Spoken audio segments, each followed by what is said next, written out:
Matías Casiabue, politólogo, docente universitario. Estamos vía Zoom. Gracias por esta lectura que en Bolivia nos da varios elementos sobre este fenómeno. Escuchábamos hace unos instantes al presidente, otra vez presidente Bukele, hablar de un fenómeno democrático, dice él, pero creo que hay que hilar más fino para comprender lo que está sucediendo en Salvador. Para el público boliviano, ¿cómo comenzaríamos presentando esta nueva etapa en Salvador? Nueva, en realidad es un nuevo capítulo de lo mismo, porque lo que se va a hacer, entiendo, es reforzar estas medidas y estas políticas que le han dado un sello a Bukele. ¿Cuán democrático o no? Le dejo la palabra a Matías, que está vía Zoom. Bienvenido, Matías, al Piedra, Papel y Tinta. ¿Qué tal? ¿Cómo comenzamos explicando esto? ¿Qué tal? Un gusto estar en contacto con ustedes. Espero que me escuchen bien. Estábamos teniendo alguna dificultad de electricidad por los grandes calores que está azotando la región metropolitana acá de Argentina. Es difícil caracterizar lo de Nayib Bukele. Efectivamente, sí, lo que ha dicho ahí el presidente es cierto. Digamos, es la elección presidencial en los términos de ecuación de código electoral de un país más abultada, al menos de los registros de América Latina. Digo, hay algunos datos equivalentes en algún país, de hecho, de África y de Asia, pero sí es cierto lo que ahí menciona Nayib Bukele. Lo que pasa es que esa democracia, ese mecanismo electoral, ese código electoral, se da en un contexto de profundas irregularidades constitucionales, configurando una especie de democracia de excepción, ¿no? Y cuando digo democracia de excepción, que esta es una categoría que se viene usando, algunos analistas incluso bolivianos lo vienen usando, es esta idea de que a pesar de que hay un sistema electoral, a pesar que hay elecciones, a pesar que hay una democracia en términos de mecanismos de selección de élites dirigentes en términos políticos, las garantías básicas constitucionales,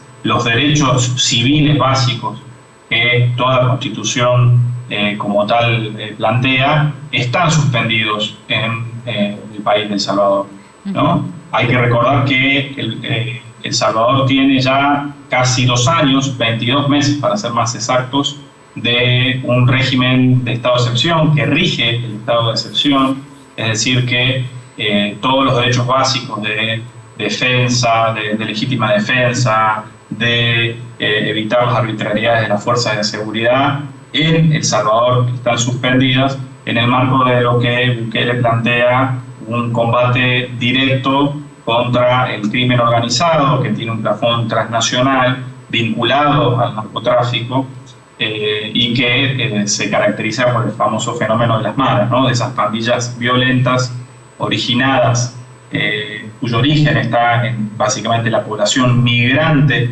estadounidense vinculada a los delitos en Estados Unidos, que expulsados a sus países de orígenes conformaron estas pandillas muy violentas, ¿no? Conocidas como la Mara, donde de hecho las dos más conocidas son salvadoreñas, ¿no? La Mara Salvatrucha y la Mara Barrio 18. En ese contexto es que se celebra esta elección. Hay que decirlo, es cierto, Bukele goza de niveles de popularidad. El tema es que ese punitivismo está poniendo en duda la ejecución del Estado de Derecho mismo en ese país. Y ahí está la contradicción, la discusión y el debate, ¿no? Vigilar y castigar parece ser uno de los centros de esta política en este momento en El Salvador. Estamos ya ante este segundo mandato. La seguridad ha sido la mayor oferta, el centro de la política de este gobernante. Creo que hay que hacer referencia, Matías, antes de hablar de esta cárcel que ha costado millones y millones, pero antes de eso, de la no separación de los poderes, ciertos ajustes traumáticos en la Asamblea Legislativa, pero sobre todo en el mundo judicial. ¿Cómo podemos hablar de esta no separación de los poderes? Sí, eso es otro de los aspectos más complejos, ¿no? Del modelo de gestión de Bukele, ¿no? Que tiene una característica de ser un peculiar populista de derechas, que tiene algo extraño, incluso para la lectura geopolítica que uno hace normalmente, ¿no? Muchos vínculos con China, pero al mismo tiempo un alineamiento bastante extraño con la fracción norteamericana más anti-China, que es la de Donald Trump, y que desde su primera elección presidencial, o sea, desde la que acaba de terminar, que también ganó con un nuevo resultado electoral, con más del 53% de los votos, él intervino en el Parlamento, amenazando incluso con disolverlo en algún momento, y disolvió la Corte Constitucional, o sea, la Corte Suprema de Justicia del país. A partir de ahí, todo lo que viene sucediendo en términos de estado de excepción, de declarar este estado de excepción, viene legitimado por una Corte Superior Constitucional, digamos, la Corte Superior de Justicia de ese país, absolutamente adicta al Poder Ejecutivo, y un Parlamento muy restringido en su dinámica legislativa, en sus labores legislativas, básicamente por la dinámica de gobierno de excepción, gobierno por decreto y demás, ¿no? Entonces, en esa dinámica Bukele incluso se ha llevado puesto la configuración histórica de ese país, el negar el proceso de violencia que El Salvador tuvo en la década del 70 y en la década del 80, en plantear que los dos partidos tradicionales, el surgido desde la dictadura, Arena, y el surgido desde la guerrilla, el Frente Farabundo Martí de Liberación Nacional, eran parte de ese problema, ¿no? Entonces, hay un poco de borrón y cuenta nueva, de eliminación de esa historia, incluso de reconciliación nacional que el país vivió, y de persecución política a los dirigentes de la oposición. No es que la oposición está en libres condiciones electorales para participar, como Bukele señala desde el balcón del Palacio Presidencial. Digo, han sido perseguidos dirigentes de ambos partidos, han sido encarcelados dirigentes de ambos partidos, y han sido destruidos en términos de las capacidades económicas que la ley electoral anterior planteaba para con los partidos políticos democráticos del país, ¿no? Entonces, es muy complicado, y es sobre todo muy complicado la dinámica punitivista del combate al narcotráfico y a la violencia de las pandillas transnacionales, de estas maras. Ha sido muy problemático, ¿no? Así es. Sí, es cierto, efectivamente han reducido los índices de violencia en El Salvador, pero creo que a un costo elevado, sobre todo cuando uno empieza a escarbar algunos datos y algunos registros que son preocupantes, ¿no? Que son alarmantes en términos de Estado de Derecho, ¿no? En términos de Estado de Derecho, ni más ni menos. Y son varios planes. Me remito al texto que escribe Matías con Paula Jiménez, donde nos describen y enumeran estos modelos de seguridad: plan de mano dura, ley antimaras, plan super mano dura, en fin, hay varios. Y uno de los elementos que más polémica ha causado, por lo menos en el continente, en el debate en América Latina, es este modelo de seguridad, esta cárcel de 575.2 millones de dólares, de los cuales 200 millones se financiaron a través del Banco Centroamericano de Integración. Acá creo que hay que señalar un par de elementos ligados, sí, a la seguridad, pero también a los derechos humanos. Me gustaría conocer la posición de Matías para terminar este diálogo.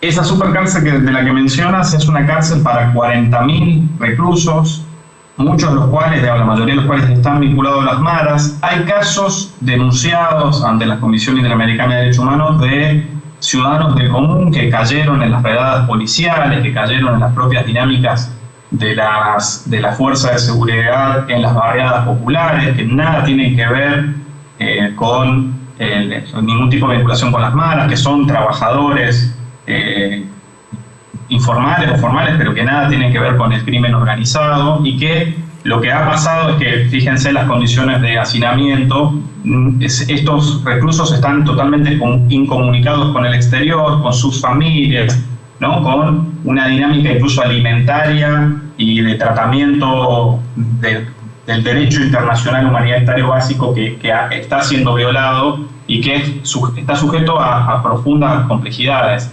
Es cierto que se han reducido los índices de criminalidad en el país, pero eso no quiere decir que se haya reducido la violencia en El Salvador. De hecho, el famoso índice de paz global, que es uno de los índices que mide la violencia en los países del mundo, sigue sosteniendo a El Salvador en su posición 122, muy lejos de incluso los estándares de los países de América Latina. Solo para recordar, Costa Rica es el primer país en ese índice en el puesto 39, Uruguay en el puesto 50, Argentina en el 54, Bolivia es, si mal no me equivoco, en el puesto 74, 73. O sea, sigue siendo un país donde la violencia está, y lo que más se le indica a este ultrapunitivismo que viola todos los derechos básicos del derecho internacional humanitario es que no ha restringido la penetración del narcotráfico en el país, en dos aspectos. Primero, en el aspecto de que sigue siendo un país de tránsito, el tercero, mejor dicho, después de México y Guatemala, del tránsito del narcotráfico, del narco, desde básicamente Ecuador, Colombia, hacia los Estados Unidos. El Salvador sigue siendo una ruta de ese narcotráfico hacia los Estados Unidos, que es el principal mercado mundial del narco. Y por otro lado,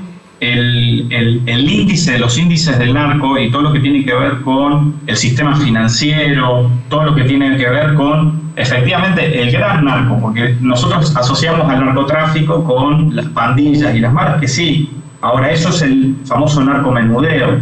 Esos son fuerzas, si se quiere, de la violencia del narcotráfico. Ahora, no son los capos mafias. Los capos mafias están vestidos, dicho mal y pronto, de saco y corbata, están vinculados e interpenetrados con el sistema financiero, y ahí es donde Nayib Bukele hace agua, porque no ha investigado los crímenes financieros vinculados al narco en ese país. Todo lo contrario, a partir del uso de las criptomonedas y demás, ha hecho un sistema financiero absolutamente esmerilado, opaco a los negocios ilegales, a los grandes negocios ilegales, e incluso El Salvador tiene índices de incautación de drogas muy por debajo de lo que se incauta en Argentina, en Bolivia, e incluso ni más ni menos que en Honduras, un país vecino. Entonces, ahí habla un poco de esta contradicción entre un ultrapunitivismo, que es cierto que puede resolver algún nivel de criminalidad en las calles, pero eso no significa que haya reducido la violencia de ese país con esta mega cárcel de sin derechos humanos, y por otro lado que haya reducido el narcotráfico, ¿no?, en ese país, ¿no? Entonces ahí está la contradicción de Bukele, ¿no?, una contradicción que es latente y que abre el debate de numerosos especialistas. Tengo varias preguntas, Matías. Lo que no nos queda es tiempo, pero si nos aceptas podemos reanudar este tema, porque creo que se han dejado varias puertas. La solución no son las cárceles, ni este es el festín de la democracia, ni las cárceles o cárceles como estas son la solución, ni es que se ha curado El Salvador del narcotráfico ni de la violencia. Creo que hay varias preguntas. Propongo que volvamos a esto, y por ahora mi agradecimiento enorme y un abrazo hasta Argentina. Será un gusto y a disposición. Perfecto. Gracias a ustedes.